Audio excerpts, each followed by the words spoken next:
নমস্কাৰ দুসপ্তাহৰ মূৰত পুনৰবাৰ আপোনালোকক অন্য এটা ভিডিঅ'ৰ সৈতে স্বাগতম জনাইছো নিজৰ কিছুমান অসুবিধাৰ বাবে আপোনালোকৰ মাজত ভিডিঅ' আপলোড কৰিবলৈ পৰা নাছিলো তথাপিও যি কি নহওক আপোনালোকে অনুৰোধ কৰিছে যে ভিডিঅ' আৰু আনক গতিকে পুনৰ আজি আপোনালোকৰ মাজলৈ অসম হিষ্ট্ৰীৰ অন্য এটা ভিডিঅ' লৈ আনিছিলো আপোনালোকৰ অনুৰোধ ৰক্ষা কৰি আমি আসাম পুলিচৰ ৰিটেন এক্সামৰ সুবিধা হোৱাকৈ আসাম হিষ্ট্ৰী এটা সিৰিজ আগবঢ়াই লৈ গৈছিলো আৰু ইতিমধ্যে আমি 5টা ভিডিঅ' ডিছকাশ্যন কৰিলো আজি হৈছে এইটো 6 নম্বৰটো ভিডিঅ' গতিকে আজি আমি ইয়াতে কথা পাতিম অসমৰ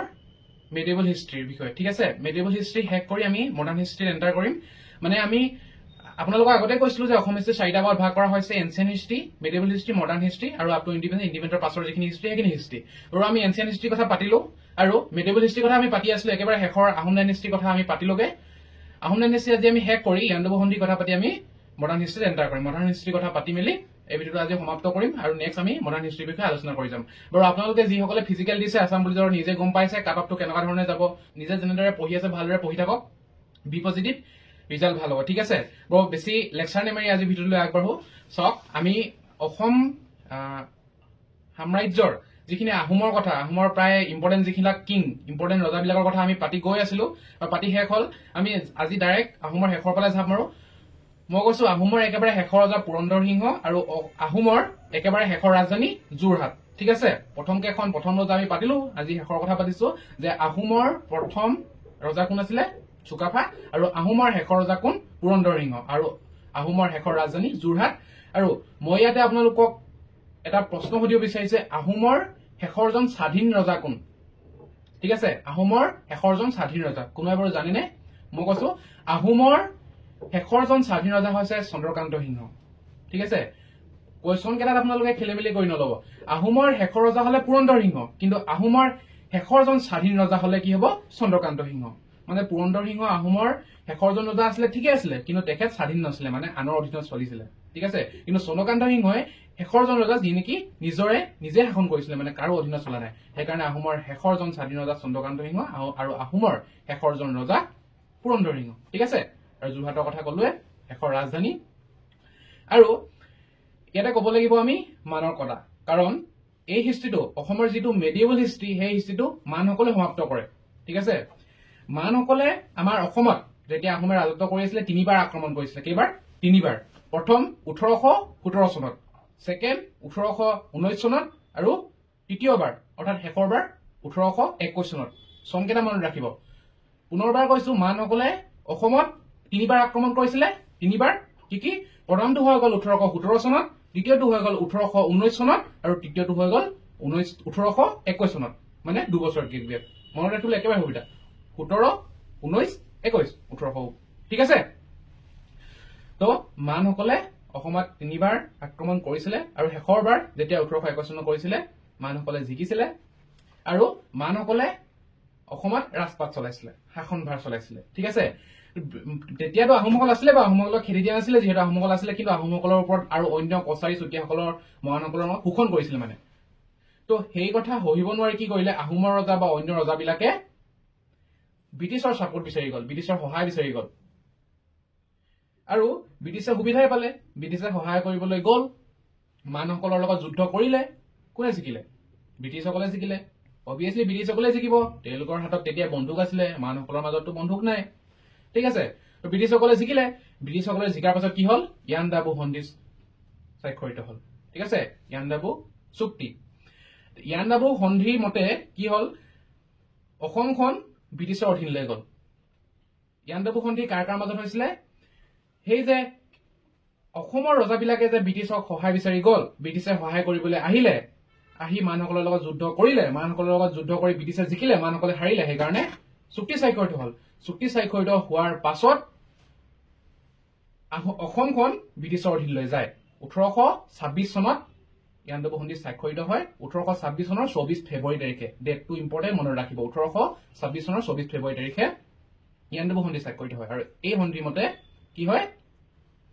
অসমখন ব্ৰিটিছৰ অধীনলৈ যায় ঠিক আছে তাৰপিছত আমি মানে মই প্ৰথমতে কৈছিলো যে 12th centuryৰ পৰা 1826 চনৰ অৰ্থাৎ ইয়াণ্ডাবু সন্ধিলৈকে কিখিনি মেডিয়েবল হিষ্ট্ৰীত পৰে অসমৰ মেডিয়েবল হিষ্ট্ৰীলৈকে 1826 চনৰ যিখিনি ইয়াণ্ডাবু সন্ধিৰ পাছত যিখিনি হিষ্ট্ৰী সেইখিনি মডাৰ্ণ হিষ্ট্ৰীত পৰি যায় মানে ব্ৰিটিছ অহাৰ পাছত মডাৰ্ণ হিষ্ট্ৰীত পৰি যায় বাৰু যি কি নহওক এতিয়া আমি এইটো কথা গুৰুত্ব দিব লাগিব যে ইয়াণ্ডাবু সন্ধি স্বাক্ষৰিত হল মান আৰু ব্ৰিটিছৰ মাজত তেতিয়া মানসকলৰ ৰজা কোন আছিলে সেইটো ইম্পৰ্টেণ্ট আৰু তেতিয়া ব্ৰিটিছসকলৰ জেনেৰেল কোন আছিলে ঠিক আছে তেতিয়া মানসকলৰ ৰজা আছিলে সাগাইং মিন আৰু ব্ৰিটিছসকলৰ জেনেৰেল আছিলে ছাৰ আৰ্চিয়েল্ড কেম্পবেল ঠিক আছে মনত ৰাখিব মই কি কলো আপোনালোকে টুকি ল'ব ইম্পৰ্টেণ্ট নেক্সট আমি ইয়াৰ পাছতে চাব লাগিব যে যেতিয়া 1826 চন 99 সন্ধি স্বাক্ষৰিত হল 24 ফেব্ৰুৱাৰী তাৰিখে তাৰ পাছত ব্ৰিটিছসকলে ৰাজপাট কৰিলে অসমত ব্ৰিটিছসকলে শাসন কৰিলে শোষণ কৰিলে তাৰ পাছত অসমৰ ৰাইজে ভাল নোপোৱা হল ভাল বাৰু আগৰ পৰাই নাপায় 1826 চনৰ আগতেও ভাৰতত বিভিন্ন ঠাইত শোষণ কৰি আহিছে 1600 চনৰ পৰা নহয় জানো ব্ৰিটিছসকলে কিন্তু আমাৰ অসমত 1826 চনত মানে আহি পালেহি 99 সন্ধি স্বাক্ষৰিত হল তাৰ পাছত ব্ৰিটিছসকলে নিজৰ ৰাজপাট চলালে শোষণ কৰিলে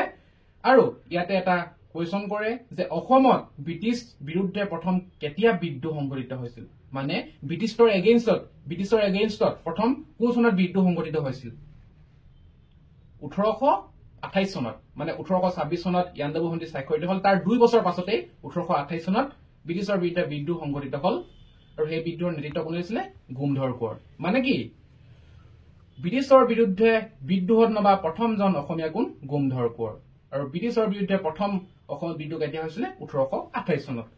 ইফালেও চাব লাগিব সিফালেও চাব লাগিব ইম্পৰ্টেণ্ট যিহেতু চনটো ইম্পৰ্টেণ্ট ব্যক্তিজনো ইম্পৰ্টেণ্ট ঠিক আছে নেক্সট আমি চাহৰ বিষয়ে চাব লাগিব 1826 চনত 99 সন্ধি স্বাক্ষৰিত হৈছিল কিন্তু তাৰ আগতে 1823 চনতে অসমত চাহ আৱিষ্কাৰ হৈছিলে আৰু আৱিষ্কাৰক কোন আছিলে ৰবাৰ্ট ব্ৰুচ মনত ৰাখিব 1823 চনত ৰবাৰ্ট ব্ৰুচে অসমত চাহ আৱিষ্কাৰ কৰিছিলে তাৰ পাছত 1837 চনত অসমত প্ৰথমখন চাহ বাগিচা স্থাপন কৰিছিলে কত স্থাপন কৰিছিলে চাবুৱাত স্থাপন কৰিছিলে এতিয়া চাবুৱা কত আছে বাৰু যিসকলে তিনিচুকীয়া ডিব্ৰুগড় যোৰহাট এইফালৰ যিবিলাক মানুহ তেওঁলোকে গম পাব বা বাহিৰৰ মানুহ গম পাব অসমৰ কথা কোনেনো গম নাপাব বাৰু যি কি নহওক কিছুমানে গম নাপাব পাৰে চাবুৱাখন আছে আমাৰ ডিব্ৰুগড়ত আৰু তিনিচুকীয়া আৰু ডিব্ৰুগড় একদম যিটো বাউণ্ডাৰী আৰু কিন্তু ডিব্ৰুগড়ত পৰে মানে তো তাত চাবুৱা আছে তাতেই অসমৰ প্ৰথমখন চাহ বাগিচা স্থাপন কৰিছিলে ঠিক আছে তাৰ পাছত চাহ কোম্পানী অসমৰ চাহ কোম্পানী অসম চাহ কোম্পানী প্ৰতিষ্ঠা হৈছিলে 1839 চনত ঠিক আছে 1839 চনত অসম চাহ কোম্পানী প্ৰতিষ্ঠা হৈছিলে আমি যে চাহ খাওঁ যি চাহ খাওঁ সেই চাহপাত এই অসম চাহ কোম্পানী প্ৰতিষ্ঠা কৰিছিল মানে প্ৰস্তুত কৰিছিলে 1839 চনত কিন্তু কমাৰ্চিয়েলি 1840 চনত ব্যৱসায়িকভাৱে এই অসম চাহ কোম্পানীয়ে চাহপাত প্ৰস্তুত কৰে ঠিক আছে আৰু অসমৰ প্ৰথম চাহ খেতিয়ক কোন মণিৰাম দেৱান অসমৰ প্ৰথম চাহ খেতিয়ক মণিৰাম দেৱান নেক্সট আমি যেহেতু সিএল গৈ আছো 1800 কিমান পালো আমি 1840 লৈকে পালো আৰু এটা চাব লাগিব অৰুণোদয়ৰ কথা অৰুণোদয় প্ৰকাশ পাইছিলে 1846 চনত অৰুণোদয় প্ৰকাশ পাইছিলে কৰ পৰা প্ৰকাশ পাইছিলে শিৱসাগৰৰ পৰা শিৱসাগৰৰ পৰা অৰুণোদয় প্ৰকাশ পাইছিলে আৰু অৰুণোদয়ৰ লগতে আমি জোনাকী চাব লাগিব 1889 চনত জোনাকী প্ৰকাশ পাইছিলে অৰুণোদয় আৰু জোনাকী ইম্পৰ্টেণ্ট